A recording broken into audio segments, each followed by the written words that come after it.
Brevísimo, un programa radial dedicado al relato corto, letras, autores y viajes que nos hacen soñar en pocas palabras.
Hola, bienvenidos a una emisión más de Brevísimo, un programa dedicado a las formas breves de la literatura. Yo soy Mauricio Montoya y le doy la bienvenida a mis compañeros de mesa, Erika, Alejandra, Andrés, Álvaro y Edwin. Hoy continuamos nuestro viaje por las brevedades chinas, acercándonos a cuestiones religiosas, a viajeros, a poetas suicidas y a minificciones tradicionales y contemporáneas. Escuchábamos al inicio del programa la interpretación de una melodía de la dinastía Tang. Esta dinastía gobernó en China entre los siglos VII y X. La música durante aquella dinastía incluía la recreación de poemas y de historias folclóricas de las regiones. Además, en muchas ocasiones se mezclaba con danzas y con formas musicales extranjeras. Los antiguos chinos creían que la música podía purificar la mente. Por aquellos tiempos en China existían más de 70 tipos de instrumentos musicales, entre ellos instrumentos de cuerda, de viento y percusión. La familia real y los aristócratas chinos tenían su propia orquesta. Para ellos, la música era también una manera de mostrar su poder, su posición, su gusto y de distinguirse del resto de la población. Pero no solo la música era importante para los chinos, estaban también los temas del destino y la adivinación, y por eso solían, y hasta hoy lo hacen, recurrir a la sabiduría de un libro llamado el I Ching, o también conocido como el libro de las mutaciones o los cambios. Se cree que este texto fue escrito alrededor del año 1200 a.C. y que es un libro con características mágicas, filosóficas, sapienciales y de enseñanzas morales. Se compone de 64 hexagramas. Un hexagrama es una figura compuesta por 6 líneas horizontales que se dibujan de abajo hacia arriba. Hay líneas completas y líneas incompletas o interrumpidas por un espacio en el centro. Cada hexagrama posee una descripción y un carácter misterioso, similar a las parábolas y que debe tratar de interpretarse. El hexagrama se consigue armar gracias a un juego con 3 monedas. Cada una de esas monedas posee el valor de 2 por una cara y el valor de 3 por la otra.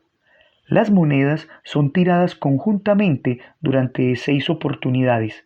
En cada lanzamiento deberá sumarse los valores que muestran las monedas y así se irán construyendo las líneas de abajo hacia arriba hasta organizar el hexagrama.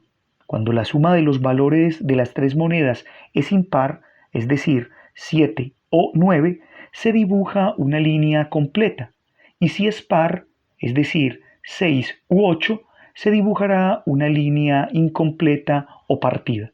Escuchemos el hexagrama número 3 del libro de los cambios referido a lo dificultoso. Lo dificultoso, lo firme y lo blando comienzan a unirse y entonces nacer resulta difícil. Movimiento en medio del peligro.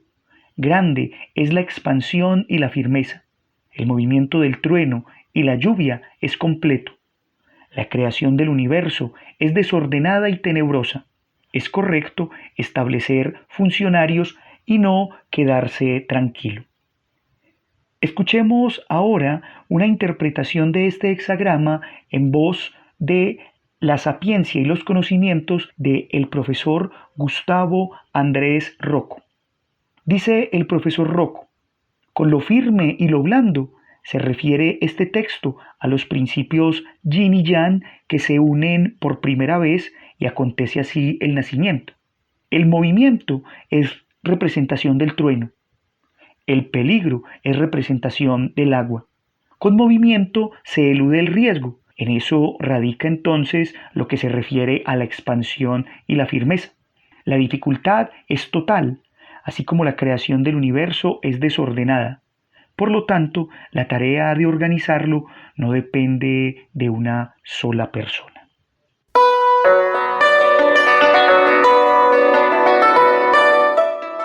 El dedo de Fen Meng Lu.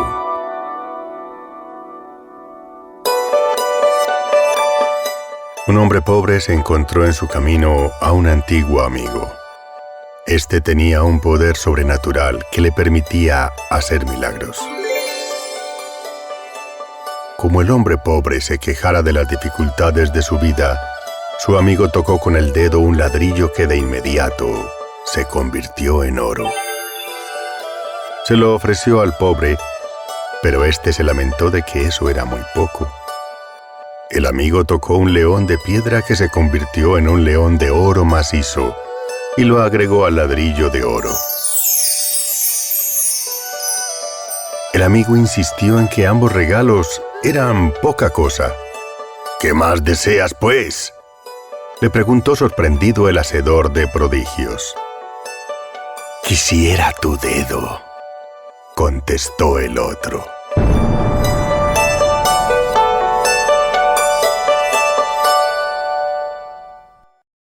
Según Luis Barrera Linares, escritor venezolano, desde el siglo XX se ha hecho muy común el tipo de texto narrativo particularmente breve, que se ha designado de múltiples maneras: minicuento, minitexto, minirrelato, microrrelato. En China ha existido una larga tradición de literatura breve, desde la mitología antigua hasta los relatos, cuentos, fábulas, aforismos, historias, anécdotas, entre otros, y también los ficcionales que poseen características de brevedad, según describen algunas investigaciones de la Universidad de Valladolid, en España.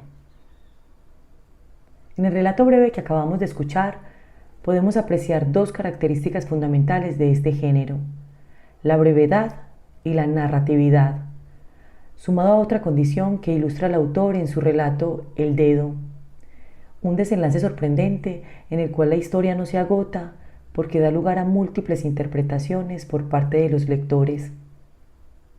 Por ejemplo, cuando el hombre manifiesta que un león de oro macizo y un ladrillo de oro no son suficientes y, en cambio, desea el dedo con el que todo se convierte en oro, podemos aventurarnos a una moraleja desde la pregunta: ¿cuándo es suficiente para la humanidad?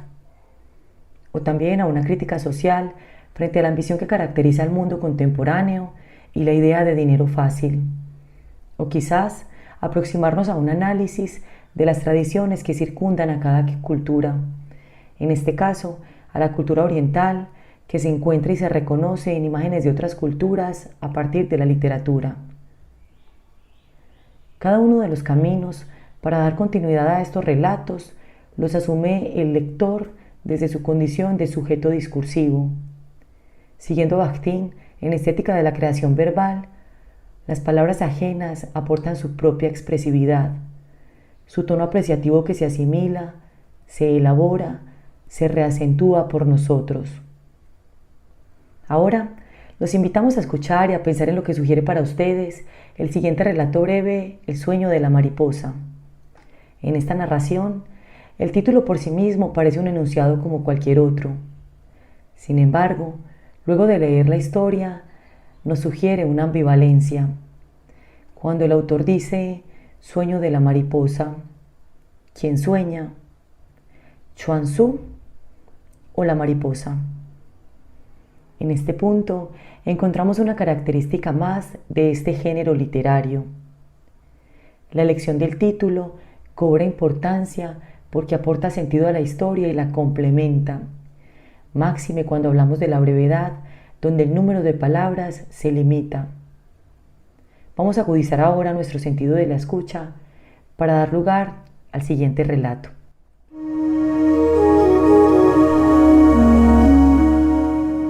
Sueño de la mariposa, de Zhuangzi. Chuang-Tzu soñó que era una mariposa. Al despertar, ignoraba si era Chuang-Tzu que había soñado que era una mariposa, o si era una mariposa y estaba soñando que era Chuang-Tzu.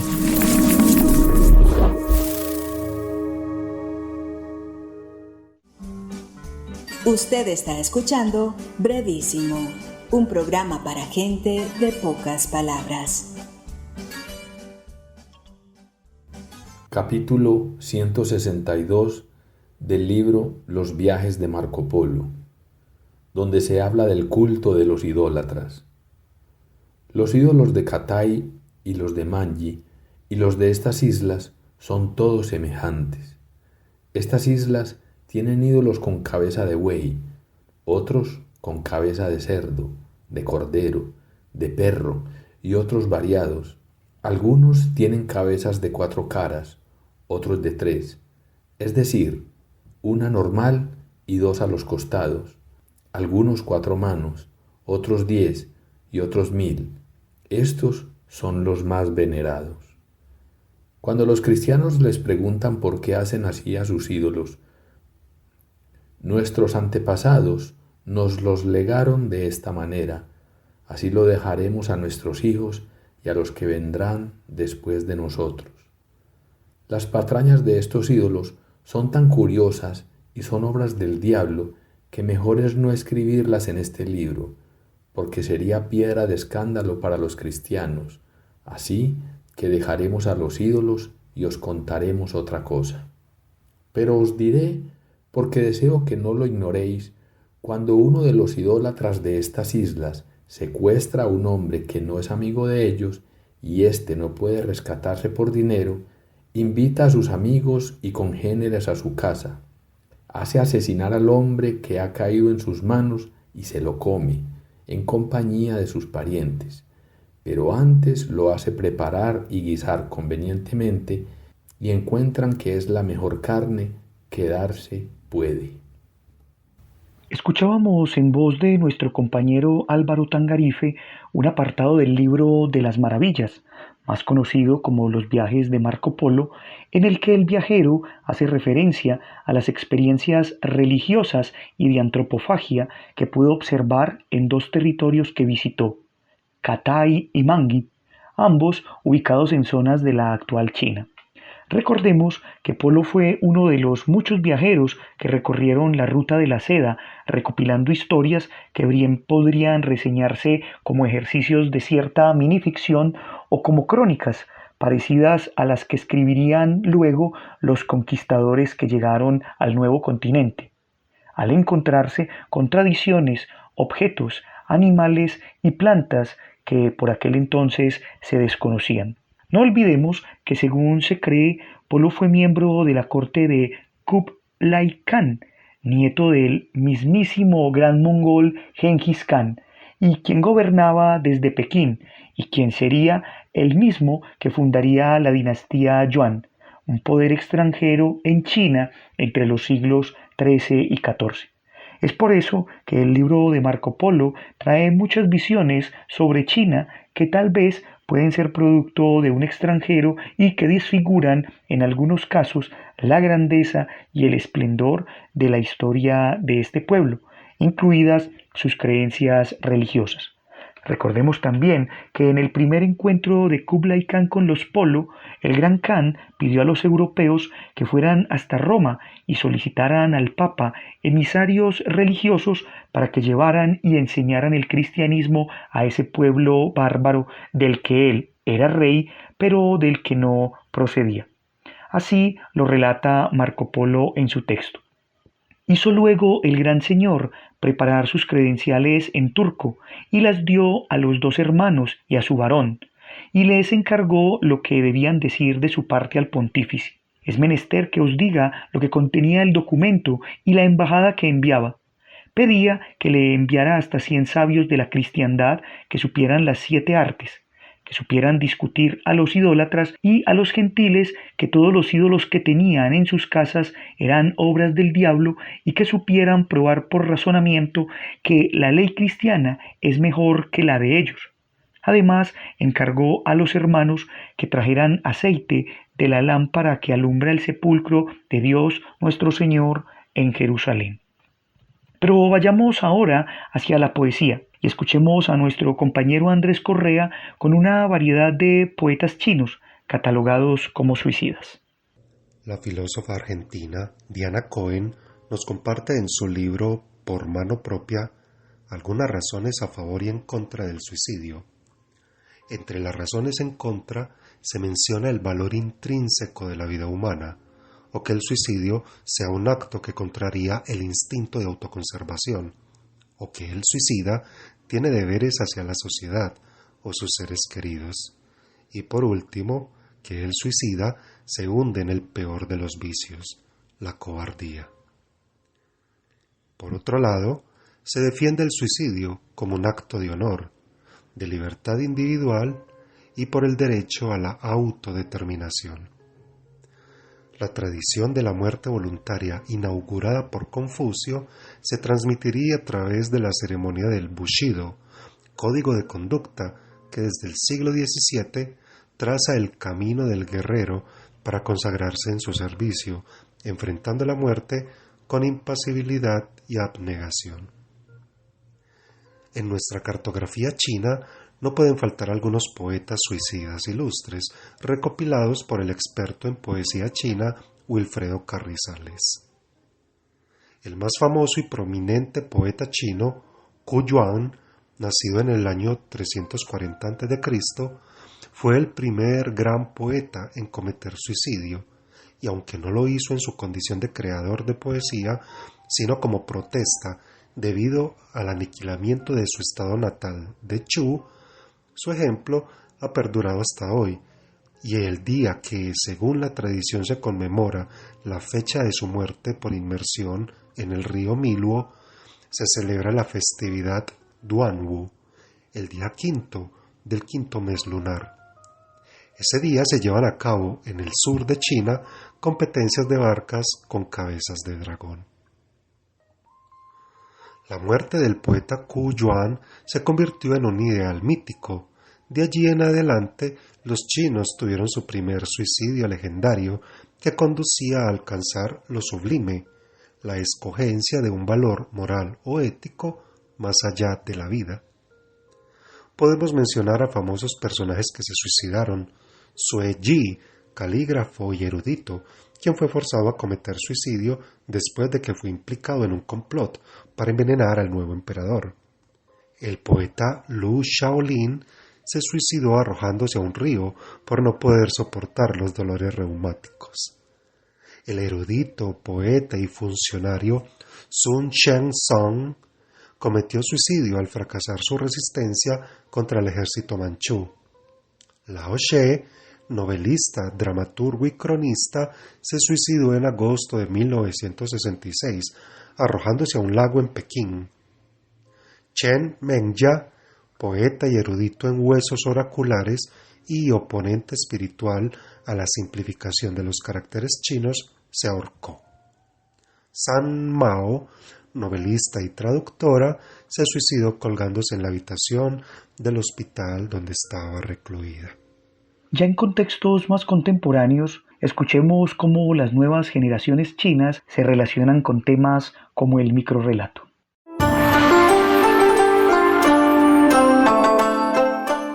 Reencuentro. En la orilla se amontonó un grupo de niños muy pesados. ¡Mirad! Aquella cieguita que no tiene madre está entrando en el agua. Señalándola, el niño más alto se carcajeó.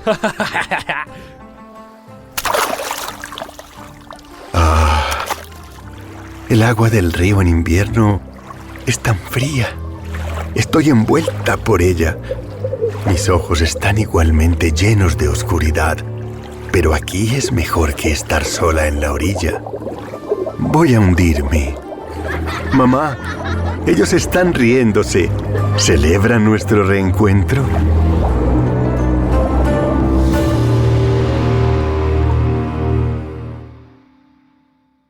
Acabamos de escuchar Reencuentro, texto ganador del concurso de microrrelatos celebrado por Weibo, una plataforma digital china que desde el año 2010 realiza dicho concurso con un tema señalado, premiándose las mejores obras seleccionadas por el comité organizador. Cualquier usuario de Weibo puede participar en este evento anual, solo utilizando el hashtag correspondiente en el texto con que va a participar. Sina Weibo es una plataforma utilizada para escribir textos cortos. Es una página similar a Twitter en la que se pueden publicar mensajes muy breves. Por determinadas razones, la página Twitter está bloqueada en China, pero disponen de Sina Weibo, catalogado también el Twitter chino, para hacer este tipo de acciones que visibilizan la literatura breve en ese país. Y es que en China ha existido una larga tradición de literatura breve, desde la mitología antigua hasta los relatos, cuentos, fábulas, aforismos, historias, anécdotas, entre tantos otros que poseen las características de brevedad, narratividad y ficción que hacen que se les pueda categorizar como microrrelatos. Así pues, que este tipo de divulgaciones actuales traen unos predecesores muy importantes. Desde los años 80, el microrrelato ya ha sido un género independiente y muy bienvenido entre lectores y críticos.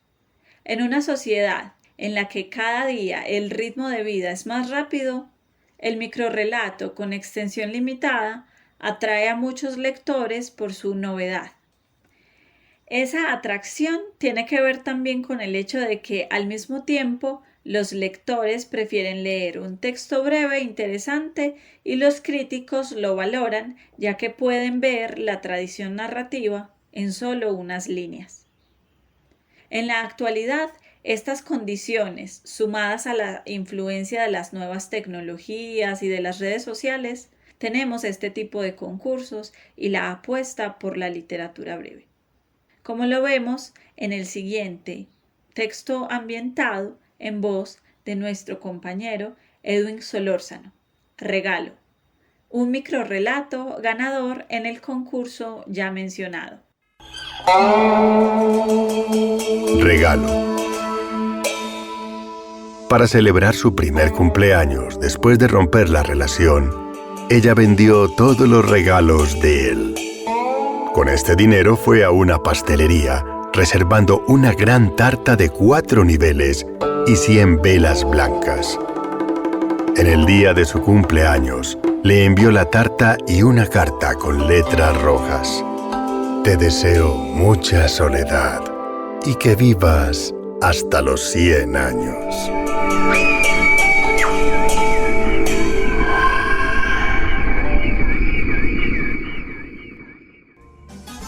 Usted está escuchando Brevísimo.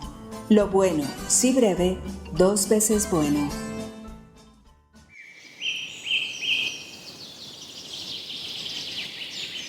Burítica, de María Orfaley Ortiz Medina.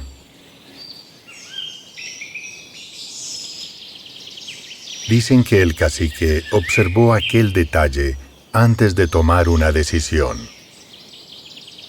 Lleno de valor, calculó su muerte. Se los llevaría también a ellos al caer.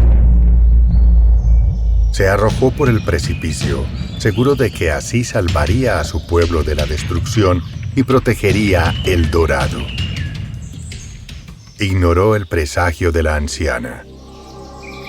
Se lo llevarán todo. Arrancarán hasta el corazón de la montaña.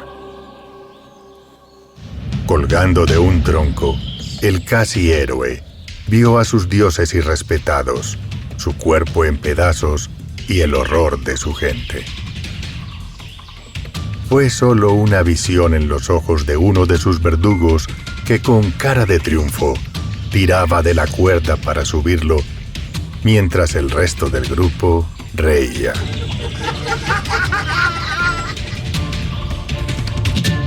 Generaciones enteras, con la cabeza gacha, olvidaron al cacique y la montaña. Pero en la noche, una mujer vestida de hojas y con destellos dorados se pasea por los sueños de todos. Mírenlo, suspendido en el aire. Nunca termina de caer, dice.